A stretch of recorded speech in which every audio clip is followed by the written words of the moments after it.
What's up, guys? Welcome back to the channel, guys. The boy Ryan LFC back again, guys. Another top shelf video for you guys today. We are going to preview the the Reggae Boys versus United States in an international friendly. I have a special guest on the channel, Simon Preston. You can find him at Reggae Boys commentary. Make sure you go and subscribe to him channel. Tell him that Ryan LFC sent you here to support him. What are you doing, Simon? What's going on, boss? Hope you're doing good. Yeah, man, I'm doing well, and lots to discuss, with the squad and everything like that. But all is well on the island, and it's getting quite hot summertime around the corner. But we're managing so far. Definitely, I can't wait for the sun to come out in Canada, especially in the summer. I can do some Yeah, outside work with the tire and all of these things because I am a fitness guy and I want to keep fit and keep in shape. So yeah. I'm looking forward to see the summer. Cold for like 6, 7 months is not easy. So when it comes on to summer, I'm really, really happy. But we have business to take care of. Reggae Boys, they are back in action, and I'm super, super excited. I'm looking forward to see what they're going to do against the United States. I know a lot of new players in the squad, but first and foremost, a lot of key players for the Reggae Boys, a lot of superstar left out of the team because of personal reason, contract and all of these stuff with the JFF. They said player going to back the money in that. So do you think player like Shaman Nichols, Leon Bailey, Damian Lowe, Captain Andre Blake, Alvas Powell, a lot of them, do you think they have a place in this Jamaican team back? Hmm. Ryan, it's very, very baffling to see that the only players that we've called up for this squad that was in Saudi Arabia back in November was Michael Hector and Shavani Willis, and it's no surprise that you see what was trending on social media with the campaign and the picture that you see was sharing around about taking a stand for the remuneration and payment, and all those names that you made mention of were those individuals that shared the post, shared the picture and everything like that. So to go and answer your question, I do think a resolution can be met. The question is when it will be met. That's my concern right now because the Jamaica Football Federation do take a lot of time to make decisions, and it can be quite frustrating as well because we might not hear a resolution or a solution to this before the Gold Cup. And that in itself brings a lot of sweat and heartache and mental, pain. So from that perspective, it is disappointing. And you mentioned the names, Kemar Taxi Lawrence, Damian Lowe, Alvas Powell, Leon Bailey, Kevin Lambert, and company that we haven't seen, Shamar Nicholson, Flemings, so, and there are many, many more that maybe we're not in dispute with the JFF, but are not in the squad due to personal reasons and injuries. But I still think that the squad that we've called up, there's some reason to be optimistic. I totally agree with you, Simon. I totally agree with you. I just want to see the nation. This is the thing we're pushing. Will the Reggae Boys qualify for the World Cup in Qatar 2022? We have Mhm. one aim. We just need to pull together and do the right stuff. I know player like Shaman Nichols, player like Leon Bailey, all of these players, they're earning a lot of money in Europe. And I don't see why they want to stick up the JFF to probably get a 4,500 US or 4,000 US or something like so. I think it's just a disrespect how JFF go about it, leak a lot of stuff. They don't have trust with the JFF. So when you have two partners not trusting each other and you're trying to make it work, it's very difficult because it always go play in one partner. This will happen, that will happen. They don't trust us. We don't know what's going to happen, and it looks so bad to see these scrapper player like Low and Andre Blake bring it so far, and then every single time a World Cup qualifier come around, we have a different team. We have 6, 9, 10 player coming to the Reggae Boys team. And I'm saying, Simon, we want the nation to do well. English league or English player coming to Jamaica, once they're very good enough to add something to the team and make the team better, I don't have a problem. But when you're going to bring some player where, you know what I mean, they pass a prime and all of their stuff. Most of the player recently we linked to, they're still in their prime, and that's one of the main thing we can take positive from that, right, Simon? That is true, especially the names that we'll get into that have been called up for with this squad in particular. Majority of them are either mid 20s or late 20s, so in their peak of their career or in a scenario where they're playing consistently with their clubs, which is an exciting time to think about. Probably only one of the new faces that we see in the squad is not playing his best football right now, but based on his experience that he has garnered in England, which we'll get to quite shortly, Andre Gray in particular, the wealth of experience he has garnered from the championship, from the Premier League, it's something that is quite invaluable to the squad. And just to be around the likes of a Shavani Willis or Jabari Hilton and just talking to these local players, Ricardo Morris, Kevon Isaacs, Luca Levy, Wellington, to just inculcate to them about professional football, how he got to where he was, especially with the rough childhood that he has. It will certainly be a positive and an inspiration to the local players that have made the trip to Austria for the USA game. Totally agree with it. Totally agree with it. But yes, we have to get past that. We have an important game for the Reggae Boys. I want to talk to you about the squad. How you feel about the squad, the new player them? What you think they can offer to this Reggae Boys team? So when I first saw the squad, the 19-member squad, my first reaction after looking at all the names was the squad for me was imbalanced. Why did I say imbalanced? Because of the number of defenders in the squad. You have 8 defenders in the squad, 4 midfielders and 4 attackers, and 3 inexperienced goalkeepers. Jadine White only has 2 caps, still 20 years of age. Shaven Paul, 2 caps, with Mount Pleasant. Kemar Foster is yet to make his debut for Jamaica. So the goalkeeping department for me lacks experience. We don't have the Blake, we don't have the Amal Knight of this world, Dwayne Miller in the squad. And I look at the defense, it's defensively heavy, but what I like about it is that there is more depth in the central defensive options. So Low, Mariapa, and now we're starting to think about other individuals part of this setup. We know Hector has been there and thereabouts. Ethan Pinnock, who for me is the best defender in the championship right now. Curtis Stills is the best defender in League One for me.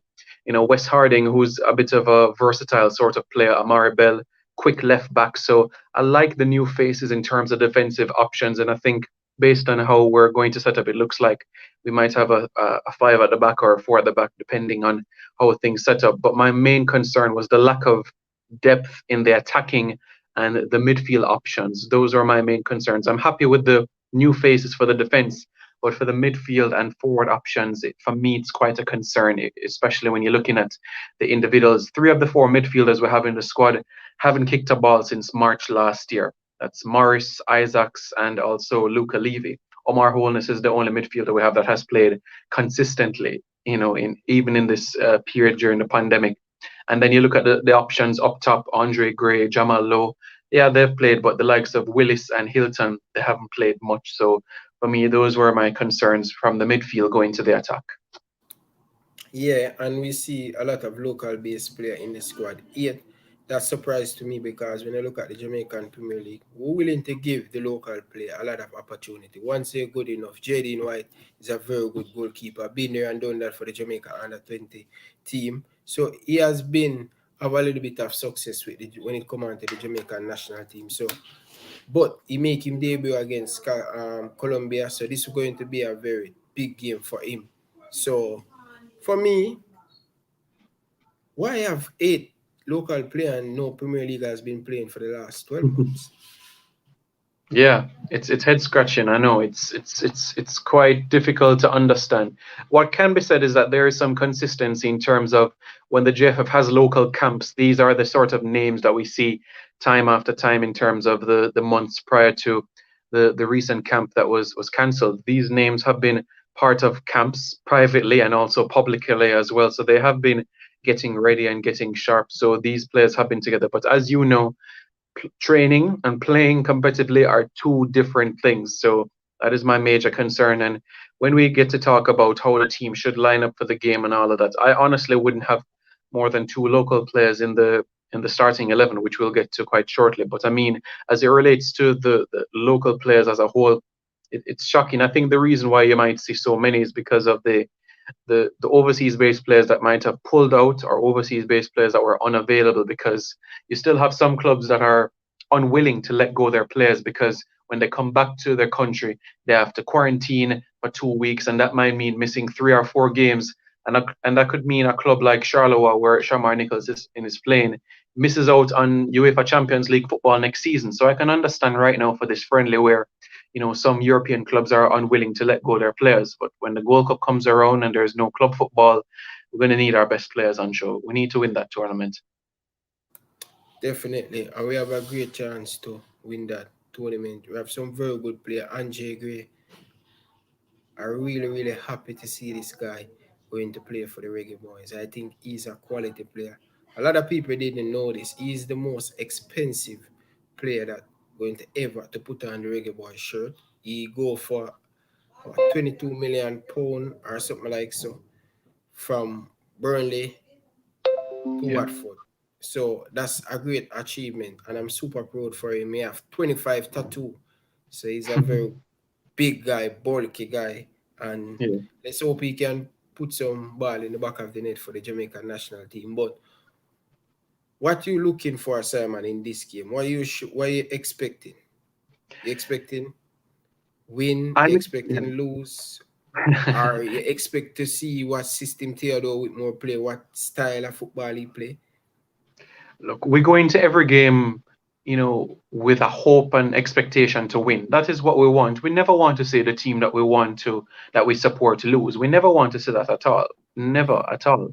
So, in terms of expectations, the result for me is not the biggest priority for this game. My biggest priority for me, even though I do want us to win, or draw worst case scenario, the biggest priority for me is the defensive solidity. So when World Cup qualifying comes around, and defenders are often targeted in qualifiers, they're the ones that often picking up the yellow cards, and when you get two back-to-back yellow cards, you're suspended for games and stuff like that. When we have suspensions, when we have injuries, when we have players that are having traveling concerns, that can't leave their country, when you have players that contract COVID, and we're going to rely on depth, how are we going to manage in a scenario where we're going to have new faces just come together? So this game is going to be the real test. And what I'm expecting is to see defensive solidity. I'm expecting to see Ethan Pinnock and Curtis Still show exactly what they've been doing in England the past couple of years, show their physical presence, be imposing, strong in the air, good headers, and hopefully on the opposite end when we win corner kicks and free kicks, that they can be on the opposite end, and hopefully not in one in the back of the net. So that is what I'm hoping from the defensive point of view. If you're looking at the squad as a whole, the most senior player in terms of caps is Adrian Mariappa. So as captain, I'm looking for him to lead by example, and to really put an arm around the new faces in the squad, and to really say, this is where you deserve to be. Go out there and earn your ticket. This is your opportunity. Go out there. You want to be part of the squad for the Gold Cup? You want to be part of the squad for the qualifiers? Go out there and impress. This is your opportunity. Yeah, I totally agree with you. I totally agree with you. We have some very good player we call up. I listened to Tapa Whitmore 6 5 months ago. Say need help, especially when the last Gold Cup low as get injured. We do not have anyone to play centre back. Yes, we have Freighter was playing what left back and centre back. Physically, he's not really a centre back. I see him as a more a left back. So to see us have a lot of defensive option coming to this World Cup qualify and the Gold Cup, it's going to be very important for the Jamaican national team. But when you look at this team, still Simon, they called Mhm. up. If we can get the rest of other player on the side and just build together and gel together, just make sure you have a proper 30-man squad. FIFA will allow you to have a deeper squad for the World Cup qualify. So that's going to be good because of the COVID. So normally we have 23, we have 30. So now we should stick at least 30 players and say, okay, this is the pool we're going to pick from. This is we're going to start to have a band together and just do the right thing. I don't know. I said, Simon, do the right thing. I said that about 1,000 times in this video. Yeah. Yeah, you're right. You made the brilliant point about the depth, and that's exactly what we're going to need. If you want to qualify for the World Cup, just like if you want to win the Champions League, win the Premier League, you're going to need depth. You physically can't rely on 11 players or 14 players with the subs to go on and play every single game in qualifiers. It's impossible. It's impossible. And when you look at the way that our qualifiers are structured, 3 games in a FIFA window, you're going to play Tuesday, you're going to play Friday, and you're going to play Sunday. That's 3 games in a week. That's 3 games in 7, 8 days. So when you factor in recovery, travel, training, it's going to be a handful for some players, and you're going to have to ensure that you have that balance. And the other element is that based on the opposition that you play the individuals that you know you can expose the weaknesses of. So not just playing a player for a player's sake, but you have some players that would do better against other opponents than others. Canada, USA, are physically imposing teams. So clearly you'd want to have your tall players in the team. But the Costa Ricas, the Panamas, the Honduras, they're like tiki-taka sides. They'll move the ball, they'll bounce the ball around you on the ground. So you're going to need more technical players for those games. So it's about us to being strategic and tactical and choosing the right players for the right games.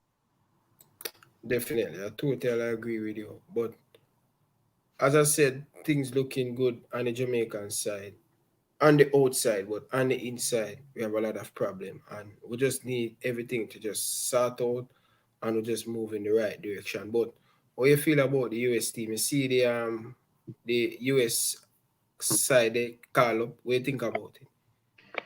It is a squad filled with depth, quality, experience, and youth. There's just so much that can be said about this United States team, and it's just amazing how they've just rebounded from that disappointment, not qualifying for 2018 World Cup. Yeah, Greg Berhalter has called up a pretty strong squad. They also have another friendly match coming up, so I can understand why their squad is huge because they're going to play Northern Ireland right after they play against Jamaica. And when you look at the squad, it's a number of faces that we took on at the Gold Cup when we lost 3-1 to them in 2019 in the semi-finals. I'm impressed by the names that are in the squad. Zach Steffen, the Manchester City goalkeeper, between the sticks. I mean, we know Shamar Nicholson scored on him, but he's still moving from strength to strength. The defense, Tim Ream has always proved to be a handful for the Jamaicans. John Brooks, Matt Miazga, who you know we saw Kemar Roof really make a handful for him, and all of those elements. The midfield, I like it as well. The Tyler Adams of this world, Luca De La Torre, and up front, where you look at the options and it's mouth watering, and you think this could be like an all-star team. The Christian Pulisic of this world, Josh Sargent, Timothy Weah, Giovanni Reina, Daryl Dyke, and it's just amazing. And this new guy that was born to a Jamaican mother, Nicholas Gioacchini. So it's just going to be a game where it's going to be attack versus defense, in my opinion. Yeah, and Jamaica when Theodore Whitmore, I think we don't know. I don't really see Theodore Whitmore of a system, but what I can give Theodore Whitmore a lot of credit for when you look at him team sometime when he play and we said part the bus, he always produce, especially that's our strength. That's our biggest goal. We have quick player, we have player we can score goal, Leon Bailey, and especially add Graham to the team. Workers is what? I told you, we are the best team in CONCACAF. And you know why I said that? When you look at some of these English league players going forward, like Anthony, the Andre Gray, they do not need player to create for them. They Mhm. can easily fit in the Jamaican system easily because they are not a player who depend on other player to create chance. If you put a Pierre Aubameyang in this Jamaican team, he will struggle. He will struggle. But put Mikel Antony, he's going to chase for the ball. He's going to do every single thing that Shaman Nichols do. So I think we have a great. I just hope JFF just do the right thing, and that's all, man. But score prediction, Simon. Based on the squad that we've called up and based on the squad the Americans called up, I would take a 1-1 if you give it to me right now. So I'm going to go with a draw in this game. I'm going to say 1-1. The United States will open the scoring and Andre Gray will score on debut. I'll go with 1-1. Okay, I will go with 2-1 Jamaica. All right. Bold, Cool. bold. I'm bold. Viewers, let me know Mm. your thought down in the comment section. What do you guys think about the preview? What do you guys think about the USA versus Jamaica? Give us our score prediction and stuff. Give us our score prediction. Make sure you go and subscribe to Simon Preston. Make sure, tell him that Ryan LFC sent him. Full it up in him comment, any video. And make sure you stick around and watch the full video and the ads. So yeah. But thank you very much, Simon, to coming on. I really, really appreciate it. Tell the people where they can find you on Instagram and Twitter. On Instagram, Simon.Preston. Twitter, SimeyP93, SIMEYP. The numbers 9 and 3. That's Instagram and Twitter. And as you said, YouTube, Reggae Boyz commentary. Perfect. Viewers, thank you very much. From my boy Ryan LFC and Reggae Boyz commentary, I like to say, peace out.